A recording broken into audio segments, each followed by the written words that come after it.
सुप्रभात बच्चों, मैं आपकी हिंदी की अध्यापिका और आज हम हिंदी का पाठ 16 शुरू करने जा रहे हैं जिसका शीर्षक है सर्वनाम। ठीक है बच्चों, पाठ 16 सर्वनाम जिसे प्रोनाउन कहते हैं। चलिए, अंग्रेजी में इसको प्रोनाउन कहते हैं। सर्वनाम हम शुरू करते हैं। सर्वनाम का अर्थ है सबका नाम। किसका नाम? सबका नाम। सबके नाम किस में आ जाते हैं? सर्वनाम में आ जाते। जिसका नाम नहीं भी पता होता है उसका भी सर्वनाम होता है। ठीक है, तो भाषा में जब कोई नाम बार बार आए तो वह अटपटा लगता है। जैसे प्रिया एक सुंदर लड़की है, प्रिया पढ़ने में तेज है, प्रिया कक्षा में सदा प्रथम आती है, प्रिया के पिता डॉक्टर है, प्रिया की माता प्रिया को बहुत प्यार करती है, प्रिया के सभी मित्र प्रिया को बहुत चाहते हैं। तो देखिए, आम भाषा में हम जब बोलते तो इस प्रकार से बोलते, बार बार किसी का नाम लेना नहीं बोलते ना। और ये बहुत अटपटा अजीब लग रहा है।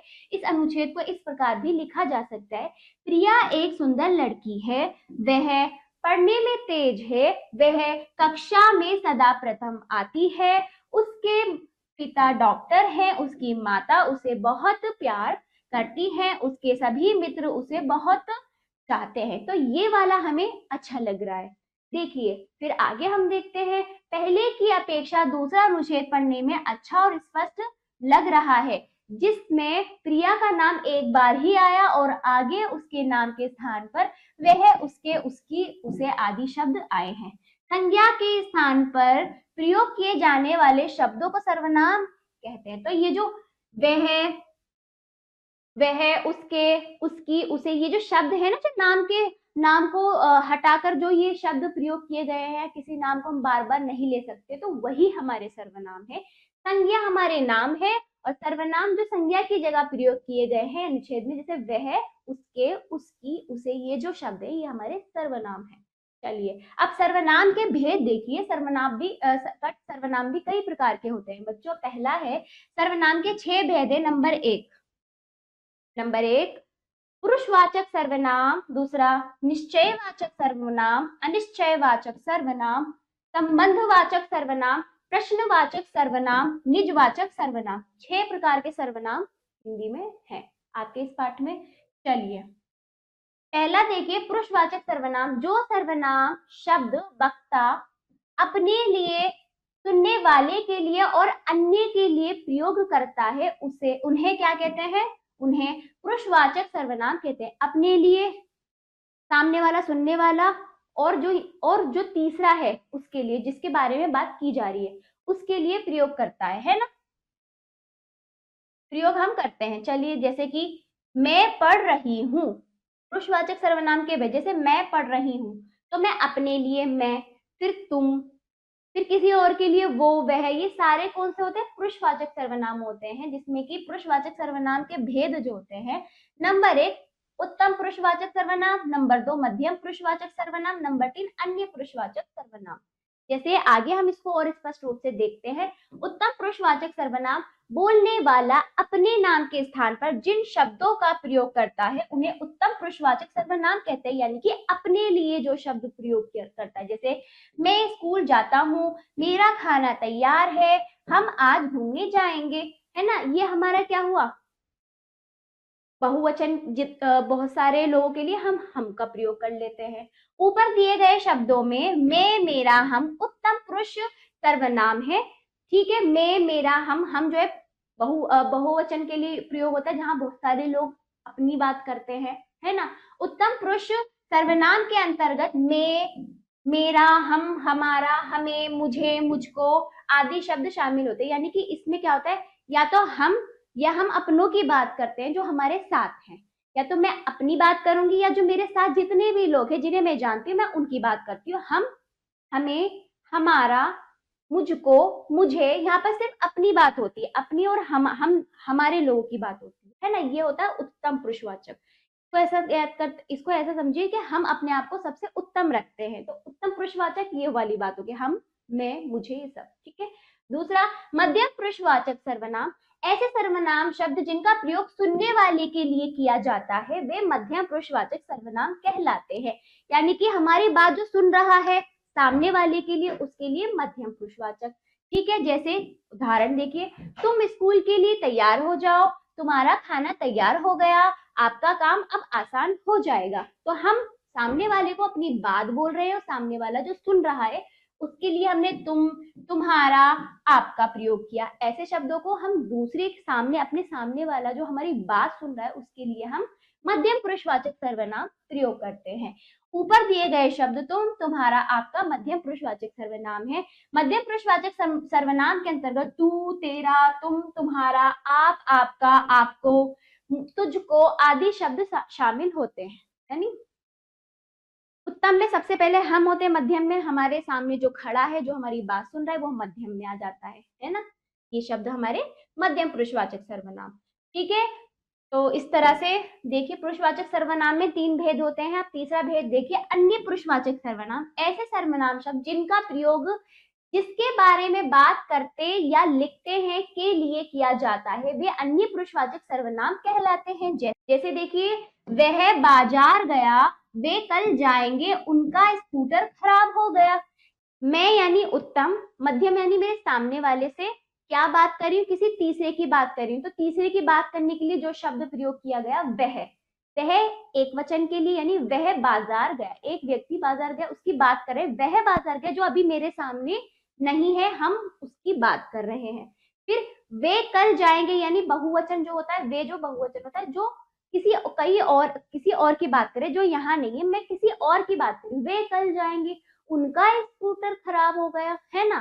तो यहाँ पर क्या होता है, अन्य पुरुषवाचक सर्वनाम में किसी तीसरे की बात जो कर रहे हो या फिर उसकी बात, किसी तीसरे के बारे में बात करना या लिखना ही, वो जो तीसरे व्यक्ति के लिए जो शब्द प्रयोग होते हैं वह उनका, ये शब्द हमारे अन्य पुरुषवाचक सर्वनाम होते हैं। ऊपर आए शब्द वह, वे और उनका अन्य पुरुषवाचक सर्वनाम। अन्य पुरुषवाचक सर्वनाम के अंतर्गत वह, वे, यह, ये, है ना, उसका, उनका, उन्होंने, उसे, उन्हें आदि शब्द सम्मिलित होते हैं, है ना। तो इस प्रकार हम किसी की बात करते हैं, किसी अन्य व्यक्ति की बात करते हैं, किसी अन्य के बारे में हम यानी कि जिसके बारे में, इसका ये मतलब है जिसके बारे में जो बात कर रहे हो, जिसके बारे में जो बात कर रहे हो, उसके स्थान पे जो आप सर्वनाम प्रयोग कर रहे हो वही हमारे अन्य पुरुषवाचक सर्वनाम। ठीक है, चलिए समझ आया। मैं, उत्तम, तुम जो मेरे सामने खड़ा है, और तीसरा जिसके बारे में हम बात करें वो अन्य पुरुषवाचक। ठीक है, निश्चयवाचक सर्वनाम देखिए, वे सर्वनाम शब्द जो पास या दूर स्थित किसी निश्चय व्यक्ति या वस्तु का बोध कराते हैं उन्हें निश्चयवाचक सर्वनाम कहते हैं। यानी कि हमें पता है वो चीज है ना, कोई शक नहीं, वो चीज है, निश्चित है वो चीज, वो वस्तु, वो व्यक्ति निश्चित रूप से है, तो उसके लिए हम निश्चयवाचक सर्वनाम का प्रयोग करते हैं। जैसे वह मेरा घर है, निश्चित है। निश्चयवाचक सर्वनाम को संकेतवाचक सर्वनाम भी कहा जाता है, यानी कि संकेत, ये, वह, है ना, इस प्रकार वह तथा वे पुरुषवाचक तथा निश्चय दोनों सर्वनामों में प्रयोग किए जाते हैं। यानी कि वह तथा वे जो है ये पुरुषवाचक सर्वनाम में भी प्रयोग किया जाता है और निश्चयवाचक सर्वनाम में भी प्रयोग किया जाता है ना। जैसे कि अभी हमने पढ़ा था अन्य पुरुषवाचक सर्वनाम के अंदर वे कल जाएंगे, तो ये क्या हुआ, अन्य पुरुष यानी पुरुषवाचक सर्वनाम हुआ। और निश्चयवाचक सर्वनाम क्या हुआ, वे मेरा घर है, ये मेरा घर है। इस प्रकार ये संकेत द्वारा हम बता रहे हैं, जैसे ये बच्चा बता रहे हैं, तो ये क्या है हमारा निश्चित भी है, संकेतवाचक सर्वनाम भी इसे कहते हैं। ठीक है, तो चलिए ये अलग हो गया। यहाँ तक तो आपके पुरुषवाचक सर्वनाम के भेद पूरे हुए। अब ये दूसरे नंबर का निश्चयवाचक सर्वनाम है, तीसरा है अनिश्चयवाचक सर्वनाम। वे सर्वनाम शब्द जो किसी अनिश्चित व्यक्ति या वस्तु का बोध कराते हैं उन्हें अनिश्चयवाचक सर्वनाम कहते हैं। जैसे दरवाजे पर कोई खड़ा है, अनिश्चय यानी हमें पता नहीं है उसके बारे में, कौन है, क्या है, कैसे है, हमें वहां पर क्या है, हमें पता नहीं है, तो वो अनिश्चयवाचक सर्वनाम होता है। जैसे अनिश्चयवाचक सर्वनाम शब्द कोई, कुछ, बहुत, कुछ, कोई, कितना आदि, तो जिसमें हमें जानकारी नहीं होती, जिन चीजों की हमें जानकारी नहीं होती उन चीजों के लिए जो सर्वनाम प्रयोग किया जाता है वो अनिश्चयवाचक सर्वनाम होता है। जैसे कोई, कुछ, बहुत, कुछ, कोई, कितना आदि। प्राय कोई शब्द का प्रयोग सजीव के लिए तथा कुछ का प्रयोग निर्जीव के लिए किया जाता है। यानी सजीव यानी जो जीवित चीजें हैं उनके लिए कोई, और जो जीवित नहीं है उनके लिए कुछ का प्रयोग किया जाता है। अगला देखिए संबंधवाचक सर्वनाम। संबंधवाचक सर्वनाम देखिए, वे सर्वनाम शब्द जो दूसरे उपवाक्य में आए हुए संज्ञा या सर्वनाम शब्द से संबंध स्थापित करते हैं उन्हें संबंधवाचक सर्वनाम कहते हैं। जैसे जो मेहनत करेगा वह फल पाएगा। पहले जो के साथ सो तथा जैसा के साथ तैसा का प्रयोग होता था, परंतु अब जो के साथ वह तथा जैसे के साथ वैसा का प्रयोग होने लगा। यानी कि दो वाक्यों, यानी कि पहला एक वाक्य क्या है, पहला एक वाक्य दूसरे वाक्य से क्या है, संबंध रखता है। यानी कि जो मेहनत करेगा वह फल पाएगा। तो ये उपवाक्य क्या कर रहा है, दूसरे उपवाक्य में हुए संज्ञा व सर्वनाम शब्द से संबंध स्थापित कर रहा है। कौन, जैसे जो और वह, है ना। तो ये कौन से हैं, ये कौन सा सर्वनाम है, जो और वह संबंध, दो वाक्यों को जोड़ने का काम कर रहे हैं, है ना। संबंध बता रहे हैं, दो वाक्य जोड़ना नहीं, दो वाक्यों का संबंध बता रहे हैं कि मेहनत करने से फल मिलेगा, है ना। तो चलिए, पहले जो के साथ सो और जैसा के साथ तैसा प्रयोग होता था, लेकिन अब परिवर्तन हो गया थोड़ा सा, है ना। तो अब जो के साथ वह और जैसा के साथ वैसा प्रयोग होता है। वो पढ़ने के बाद पता चलेगा कि उसमें कौन सा सर्वनाम है, ठीक है।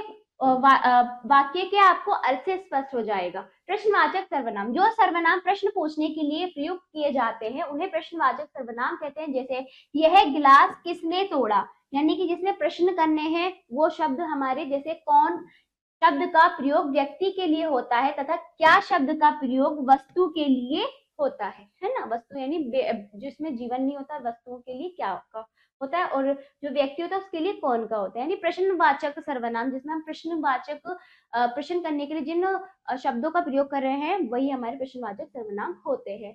अगला देखिए नंबर 6, निजवाचक सर्वनाम, जिन सर्वनामों का प्रयोग कर्ता स्वयं के अर्थ में करता है उन्हें निजवाचक सर्वनाम कहते हैं। यानी कि यहाँ पर स्वयं की बात, यानी स्वयं के अर्थ में कोई काम हो रहा है, यानी कि मेरा, मैंने ही स्वयं किया, है ना, खुद करूंगा, स्वयं करूंगा। तो ये जो शब्द है स्वयं, किसी कार्य को स्वयं करने की बात जो यहाँ पर करता करता है वहां पर निजवाचक सर्वनाम होता है। जैसे ये सर्वनाम करता, जैसे देखिए यह, उन्हें निजवाचक सर्वनाम कहते हैं। यह निबंध मैंने स्वयं लिखा, तो यहाँ पर जोर दे रहा है मैंने ही लिखा है, स्वयं लिखा है, तो अपनी निजवाचक सर्वनाम यहाँ पर स्पष्ट है। ये सर्वनाम कर्ता के साथ अपनत्व जरूर दिखाते परंतु कर्ता का काम नहीं करते। अगला, सर्वनामों में वचन, ठीक है। सर्वनाम विकारी शब्द होते हैं, वचन बदलने के साथ इनमें विकार उत्पन्न हो जाता है। सर्वनामों में वचन इस प्रकार है, मतलब विकारी यानी परिवर्तन, विकारी शब्द यानी सर्वनाम विकारी शब्द, इसमें परिवर्तन हो जाता है वचन बदलने से। जैसे मैं का एक वचन में मैं, बहुवचन में हम, ये सर्वनाम। तू का बहुवचन तुम आप, वह का वे, जो जिसने का जिन्होंने, किसने का किन्होंने। तो इस प्रकार सर्वनाम में परिवर्तन होकर बहुवचन में अलग आ गया, तो क्या है, सर्वनाम विकारी शब्द, जिसमें परिवर्तन, विकारी यानी जिसमें परिवर्तन हो सकता है। अगला देखिए, तुम या आपका प्रयोग भले ही एक व्यक्ति के लिए किया जाता हो परंतु वाक्य में इनका प्रयोग बहुवचन की तरह ही होता है। मतलब आम भाषा में हम किसी को क्या, हम किसी को इज्जत के साथ बोलते हैं आप, तो हम अपनी भाषा में जरूर आप एक व्यक्ति के लिए प्रयोग करते हैं, लेकिन लिखित रूप में यदि व्याकरण में देखा जाए तो तुम और आप बहुवचन की तरह ही होता है प्रयोग, बहुवचन की तरह ही प्रयोग होगा, है ना। चलिए, जैसे विपिन ने अपने मित्र से पूछा तुम ताजमहल देखने कब गए थे। फिर दूसरा देखिए, सागर ने अपनी अध्यापिका से कहा आप कल हमें क्या पढ़ाएंगी। तो यहाँ पर क्या है, अध्यापिका एक है लेकिन बहुवचन के रूप में इसका प्रयोग हुआ, है ना। आप कल हमें क्या पढ़ाएंगी, ठीक है। तो समझ में आया, पुनरावृत्ति कर लीजिए। संज्ञा के स्थान पर प्रयुक्त होने वाले शब्द सर्वनाम है, ठीक। दूसरा देखिए, सर्वनाम के 6 भेद हैं, पुरुषवाचक सर्वनाम, निश्चयवाचक सर्वनाम, अनिश्चयवाचक सर्वनाम, संबंधवाचक सर्वनाम, प्रश्नवाचक सर्वनाम और निजवाचक सर्वनाम। 6 भेद होते हैं, ठीक है। अगला देखिए, आदर देने के लिए एक वचन के स्थान पर बहुवचन सर्वनाम का प्रयोग होता है। आदर देने के लिए किसी एक व्यक्ति को आदर देने के लिए बहुवचन का सर्वनाम का प्रयोग होता है। आओ करे, आओ कुछ करे, यानी अब अभ्यास की बारी। निम्नलिखित प्रश्नों के उत्तर दीजिए। सर्वनाम किसे कहते हैं, दूसरा सर्वनाम के कितने भेद हैं, तीसरा संबंधवाचक सर्वनाम, निश्चयवाचक सर्वनाम और अनिश्चयवाचक सर्वनाम के 2-2 उदाहरण दीजिए। इन प्रश्नों का उत्तर पाठ के अनुसार आप स्वयं अपनी अभ्यास पुस्तिका में देंगे। निम्नलिखित वाक्यों में से सर्वनाम छांटकर उनके भेद बताइए। आपको पहले सर्वनाम लिखना है, फिर बताना है कि वो कौन सा सर्वनाम है। पहला देखिए, इसे समझाना कठिन है। जैसे इसे है, इसे क्या है? सर्वनाम है। और इसका भेद कौन सा हुआ? निश्चयवाचक। ये बात बिल्कुल यही है, इसको समझाना है। इसमें पता है किसे समझाना है, निश्चित है किसको समझाना है। तो इसे क्या है? आपका सर्वनाम है। भेद कौन सा है? निश्चयवाचक सर्वनाम।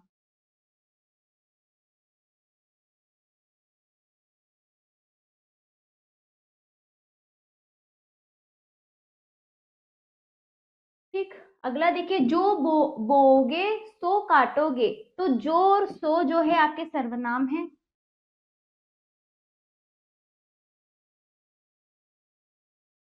कौन सा सर्वनाम है? संबंधवाचक सर्वनाम। कौन सा? संबंध।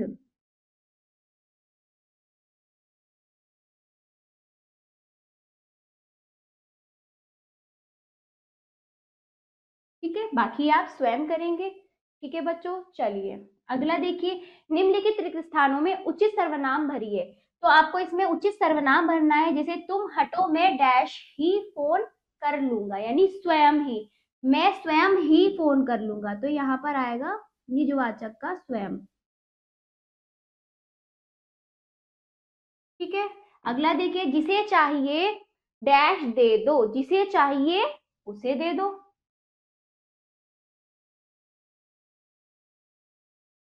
बाकी आप स्वयं करेंगे अपनी अभ्यास पुस्तिका में। अगला देखिए, निम्नलिखित वाक्यों में सर्वनाम संबंधी अशुद्धियां हैं, इन्हें शुद्ध करके पुनः लिखिए। तो इसमें सर्वनाम गलत लिखा, उसकी जगह में सही उचित सर्वनाम लिखना है। जैसे पहला देखिए, मेरे को सोना है। तो ये मेरे को सोना है, ये अच्छा, ये सही नहीं लग रहा है। तो ये तो हो सकता है मुझको सोना है। तो यहाँ पर क्या आएगा? मुझको सोना है।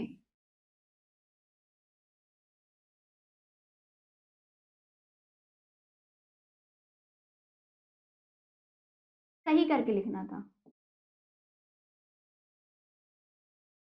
ठीक है, ये गलत था मेरे। अगला देखिए, कोई को बुलाइए। कोई की जगह क्या आएगा? किसी को बुलाइए। किसी को बुलाइए।